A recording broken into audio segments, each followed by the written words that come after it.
What's up, folks? I want to talk about sifting through information and evaluating ideas. This is a vital skill nowadays that we're in the information age and we have access to endless information and exposure to all these ideas. And it can be very easy to get drawn down a bad path or maybe just a pointless path, right? All right, so here's a first principle for you when it comes to athletic development and training ideas, okay? So, principle is human motor learning is largely subconscious. The brain figures it out through repetition and practice rather than through lots of coaching and analysis. Okay? So, I want you to think about all the movements that you've gotten good at, all the skills you've acquired throughout your life that you've never once had to think about the technique for, or be coached on, or analyze the mechanics of, okay? So tons of examples: walking, feeding yourself, writing, right? Super precise things, and you've never had to think about the mechanics of your fingers while you do it, right? You just practice and you get better. Your brain learns it, okay? Putting your clothes on, brushing your teeth, like all these things. We could go on and on. Tons of skills that you have never once had to think about the mechanics for or be coached in. Okay? So that's the principle. Motor learning is largely subconscious. Now, that does not mean that we should never consider technique, never coach technique in any movement to any person ever, right? That would be just like much too extreme of a view, okay? But we have to understand that a lot of the learning is subconscious, and you have to, at some point, you have to get back. Even if you go through this process of thinking and analyzing, you want to get back to subconscious. You want to get back to just instinct and feel and tapping into the subconscious way that your body should be operating in order to maximize performance. All right. And this is why, skill acquisition or like coaching, skill development is really more of an art than a precise science. Okay.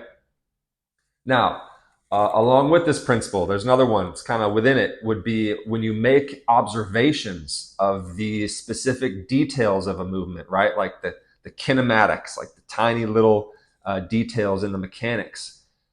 Just because you observe it, again, doesn't mean it has to be coached, doesn't mean it has to be taught, doesn't mean an athlete needs to think about it. Okay?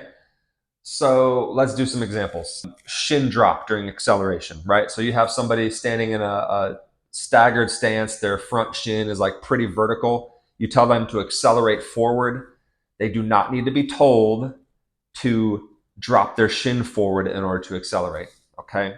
They will do that naturally, instinctively, subconsciously. Doesn't need to be coached. Now, within that, there's another principle. There's variety between people, right? So you're going to find people that shin drop some, like to here, and you're going to find people that shin drop to here. The people that shin drop lower tend to going to be faster accelerators. The degree to which they shin drop is connected with their force production capabilities, how explosively they're able to generate force in the start of their sprint, right? So that variety exists and it's connected with their physical attributes. And so again, you can't just like coach everybody into maximally low shin angle or low shin drop, right? If you take somebody who wants to be here and you try to force them down here, they're just going to end up stumbling because they don't have the requisite force production to accelerate efficiently at a steep angle. Okay. So yeah, it doesn't need to be coached, and there's going to be variety existing between people. So you can't try to like chase more shin drop, like force everybody into a low shin angle, right? It's not a thing that you should be pursuing. Now, to be clear, this is different from having somebody set up with a lower shin angle that matches, the angle that they're going to accelerate at. Okay, that's a different topic. We're talking about if they're starting here, how much are they going to drop? You don't need to coach it. Okay, I would say trying to coach it is, again, it's not bad, but it's probably pointless. Okay, another example: pronation. Okay, right? The inward rolling of the foot towards the big toe happens during running or during lots of movements, really. Valid observation. Okay, you can observe that a million times over in so many different people, right? And I'm sure you can find all these examples of like elite sprinters that pronate, or elite distance runners that pronate. Okay, so very easy to find those observations. But the question is, what do you do with that? Are you going to make more of it than it needs to be? Or are you going to have a reasonable response, which would be understanding that pronation is just an innate natural movement that happens? That person that you're watching pronate, they're not thinking about it. No one's had to coach them to pronate. Okay, they're not trying to pronate maximally in order to maximize performance. Okay, it's a subconscious thing. So given that, don't go and start trying to coach everybody to pronate. Okay, and then again, there's variety, and it's not a key performance indicator, right? So you can find people that pronate a lot and they're fast, pronate a lot and they're slow. And you can find people that don't really pronate and they're fast, and people that don't really pronate and they're slow. And so there's the variety. It would make no sense to, have some like maximal pronation pursuit, or even some like, so let's say that you have some secret optimal amount of pronation, and now let's try to get everyone to do this exact angle or whatever. Okay, that would be nonsense. Should you have access to pronation? Probably. Like if you had an injury and now you like can't pronate your ankle anymore, like should you be able to do that? Well, yeah. Okay, so maybe in that case we need to do some sort of direct rehab or exercises to regain pronation. That's still a different thing from coaching somebody to pronate while they sprint, though. Okay. All right. So here's how we take those principles and we apply them to these observations. So let's do one more example. This is actually, where this the idea for this video came from, is because I was asked for some follow-up on this concept. Let's look at the observation of the spinal engine during sprinting. This is the spinal movement that tends to occur during sprinting. Okay, it has elements of side bending as well as thoracic rotation. Okay, so this is an example. You can observe it, and you can find a fast person that does it, and it's easy to see that and then like make something out of it, like, oh, this is the secret to speed. We need to start coaching everybody to do this, right? It's easy to go down that path. The more reasonable, rational, more helpful response is to understand this is an innate movement. That person that you're watching do it is not thinking about it. Most likely, they've never thought about it. Most likely, no one's ever coached them on it. It's subconscious, okay?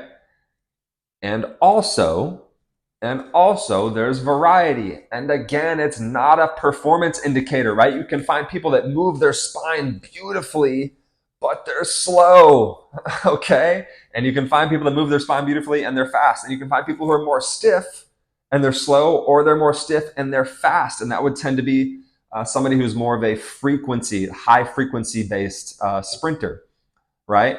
And so, given all those things, we would say, yeah, you don't need to be coaching this. You don't need to be thinking about doing it yourself. You don't need to be teaching it to people, okay?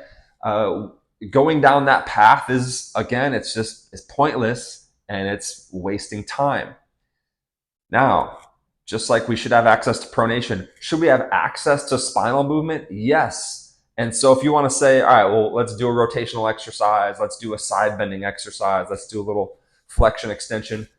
Yes, we should be able to move our spine. That is a separate thing from coaching spinal movement during sprinting. Those are some principles. That's how we would apply it to some ideas. Okay. And as you can tell, when it comes to these kinematic observations that we make, a lot of times I lean on the side of like, yeah, we don't need to coach that. I'm pretty anti over coaching. All right, I'm pretty high on human instincts and subconscious learning. All right, now that is of course an opinion, but that's where I stand. Okay. Now, here's what you got to understand is that all these observations, they create an opportunity for business, right? They create an opportunity for somebody in the training field to make something out of it that it doesn't need to be made of it, right? Okay, oh, Shin drop. Let me teach you all these new things for Shin drop. Let me unlock the mystique, the mystery, the secret of speed in Shin drop, right?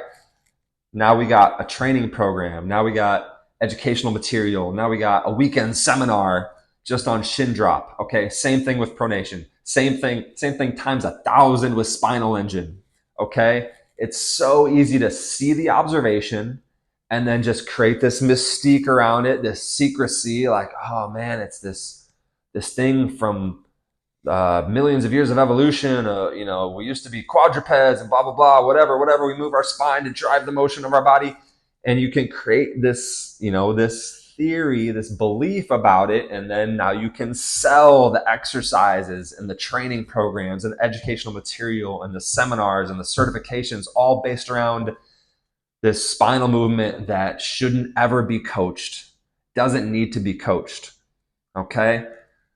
So, all right, I ranted. There's some principles for you. Put them to use in evaluating ideas.